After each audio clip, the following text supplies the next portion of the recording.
Català de Sant Jordi. Un any més estem aquí a la Rambla de Gavà per celebrar Sant Jordi, per celebrar la que nosaltres considerem que hauria de ser la Diada Nacional de Catalunya. És un dia de concòrdia, és un dia de cultura, és un dia de germanor, tothom passa per aquí content, busca el llibre que li agradarà a aquella persona que li vol regalar, busca la rosa per la parella o per un amic o per una amiga. No oblidem tampoc que estem a l'última setmana abans de les eleccions d'aquest proper diumenge. I també avui és un bon dia per parlar amb els amics, amigues, amb els coneguts, de quin és aquest canvi que necessita Espanya.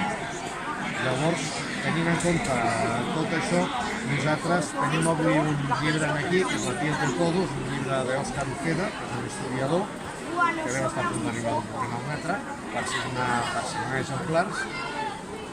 I és un llibre on va relatant diferents aportacions del que és Espanya a la història mundial. Per exemple, són curiositats, la primera dona al mirall del món va ser una espanyola. La primera moneda internacional vàlida a tot el món durant més de 400 anys va ser l'octavo de real. Des de la Xina fins a tota Europa, fins a tot el món, va ser una moneda. Llavors són contribucions que val la pena que les coneguem i que a través d'aquest petit llibre, que és molt amè, crec que val la pena. I tornant al tema que estem a l'última setmana abans de les eleccions, pensar això, pensar molt bé de tot, pensar que necessita un canvi, que aquest canvi té que vindre de la mà de Ciutadans i com diu el nostre lema, vamos ciudadanos, voteu ciutadans.